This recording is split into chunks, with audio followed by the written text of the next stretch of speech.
Legado financiero del apóstol San Pablo. Riquezas con propósito. Hablar de riqueza y pobreza siempre es un tema algo incómodo de tratar por los prejuicios que puede conllevar, pero nos acercaremos a la palabra con una mentalidad objetiva y abierta para comprender este tema desde la perspectiva bíblica. Y aquí van unos fundamentos bíblicos que debemos considerar cuando tratamos este tema. Dios es quien concede las riquezas.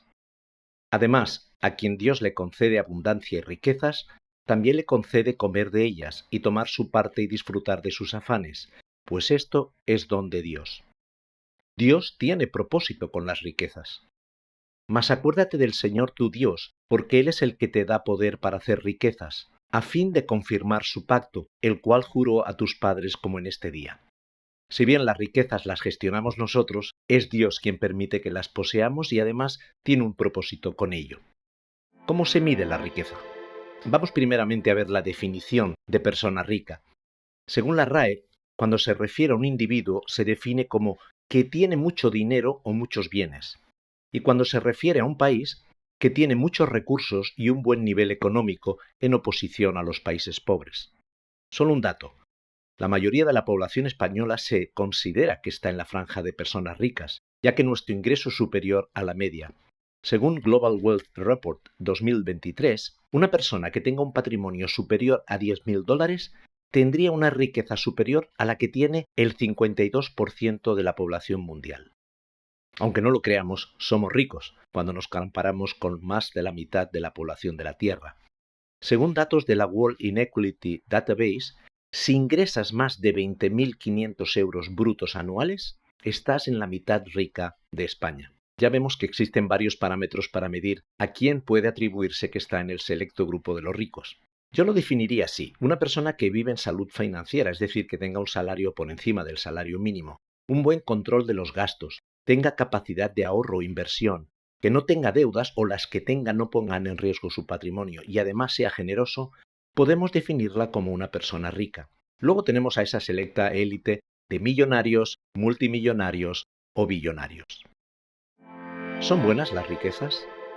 Está claro que la opinión que podamos tener sobre la riqueza puede variar en función de la situación económica en la que nos encontremos cada uno.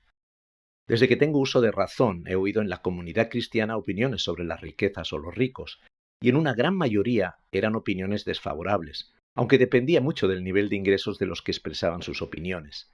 En nuestra sociedad y en clases sociales menos favorecidas, se tiene la opinión que para llegar a ser rico hay que traspasar algunos límites morales como la integridad. A nivel eclesial, existe una corriente teológica que apoya y estimula conseguir la riqueza, el Evangelio o teología de la prosperidad. Los que están alineados a la teología de la prosperidad piensan que las riquezas son una señal de la bendición de Dios y cuanto más le demos a Dios, más riquezas podemos esperar de Él. Es verdad que la Biblia nos habla de las promesas de Dios hacia los generosos, que ya hablamos en el blog 6 de las 5 Gs de la generosidad. Pero me temo que esta teología lleva un propósito escondido en sí, que no es más que nutrirse de esa generosidad para financiar grandes proyectos o corporaciones empresariales cristianas. Como leímos al principio, las riquezas provienen de Dios y si las utilizamos con propósito, seguro que serán buenas para todos los que alcance dicha riqueza. Riqueza con propósito en la Biblia. Tenemos ejemplos de personas ricas en la Biblia que fueron fieles a Dios con sus riquezas y que esta fue un instrumento que Dios utilizó, como los primeros patriarcas. José, que debido a su capacidad de gestión económica de Egipto en tiempos de crisis, obtuvo una gran posición y por consiguiente riqueza. El caso de Job, que era uno de los hombres más ricos de su tiempo. Esther, una líder que gracias a su cargo ayudó a su pueblo a subsistir y prosperar en tiempos de incertidumbre. En el Nuevo Testamento tenemos el ejemplo de algunas mujeres ricas que apoyaron el ministerio de Jesús. Y Juana, mujer de Chuza, mayordomo de Herodes, y Susana y otras mujeres que le servían con sus bienes. Cuando Jesús murió, gracias a personas ricas como José de Arimatea, costearon los costes de la sepultura. Durante la Iglesia del primer siglo tenemos ejemplos de centuriones que financiaron la construcción de sinagogas o iglesias. En todos esos ejemplos vemos que Dios utiliza esa riqueza para sus propósitos. Requisitos para gestionar riquezas. Tener capacidad de gestión. Jesús relata la parábola de los talentos a 3 siervos o administradores y se les asigna un capital a gestionar. Y el texto nos da una clave de lo que es esencial para poder ser rico: La parábola habla de capacidades de gestionar capitales. A uno dio 5 talentos, a otro 2 y a otro 1, a cada uno según su capacidad. Y vemos el resultado de la gestión de cada uno de ellos, que cuanto mejor estaban preparados, mejor resultado obtenía. Jesús además añade otro adjetivo que es clave para que Dios bendiga a esos siervos, y es la fidelidad. Bien, siervo bueno y fiel. Sobre poco has sido fiel, sobre mucho te pondré. Entra en el gozo de tu Señor. No solo es un requisito esencial para obtener y administrar la riqueza, sino también para seguir prosperando. La parábola tiene como propósito hablar del reino de los cielos, pero nos da el ejemplo de cómo hay que administrar todos los recursos que Dios pone en nuestras manos para gestionar, incluso el dinero. Si no somos sabios para gestionar un capital pequeño, posiblemente no tendremos la oportunidad de gestionar capitales mayores. Para llegar a gestionar riquezas debemos formarnos y ser diligentes. La mano negligente empobrece, mas la mano de los diligentes enriquece. El que recoge en el verano es hombre entendido, y el que duerme en el tiempo de la siega es hijo que avergüenza. Ser diligente y no ser ocioso perezoso, sino buen trabajador. La fortuna obtenida con fraude disminuye, pero el que la recoge con trabajo poco a poco la aumenta. El hombre más rico del mundo, que tenía la mayor sabiduría, nos señala unos requisitos que son esenciales para poder manejar grandes capitales.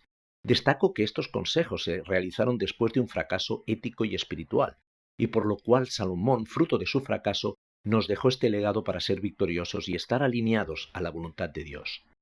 Humildad y temor a Dios. Riquezas, honra y vida son la remuneración de la humildad y del temor de Jehová. La humildad y el temor de Jehová son requisitos muy importantes, no tan solo para ser rico, sino para, siéndolo, no caer en los peligros que conlleva las riquezas, y que veremos en el siguiente blog.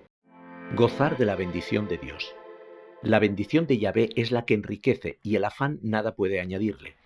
La bendición de Dios, la presencia de Dios en nuestra vida, se traduce en una riqueza integral, que incluye la económica. Dios tiene propósito. Nosotros debemos tener aptitud y actitud para gestionarlo. Honrar a Dios con la riqueza. Honra a Jehová con tus bienes y con las primicias de todos tus frutos, y serán llenos tus graneros con abundancia, y tus lagares rebosarán de mosto.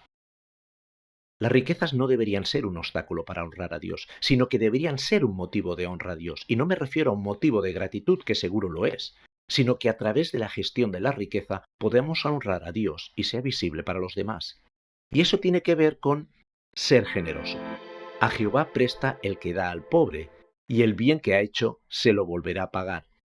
Este versículo apunta a que cuando somos misericordiosos y damos al pobre, estamos dando un préstamo a Dios, el cual lo devolverá. Es decir, que al generoso ni le faltará nada, y además estará siendo un colaborador de la gracia de Dios y de providencia hacia los más necesitados. Como sigue diciendo Salomón, a quien reparte y le es añadido más, y a quien retiene lo que es justo solo para venir a menos. Vivir en salud financiera. Una persona rica no se endeuda fácilmente. El rico se enseñorea de los pobres, y el que toma prestado es siervo del que presta.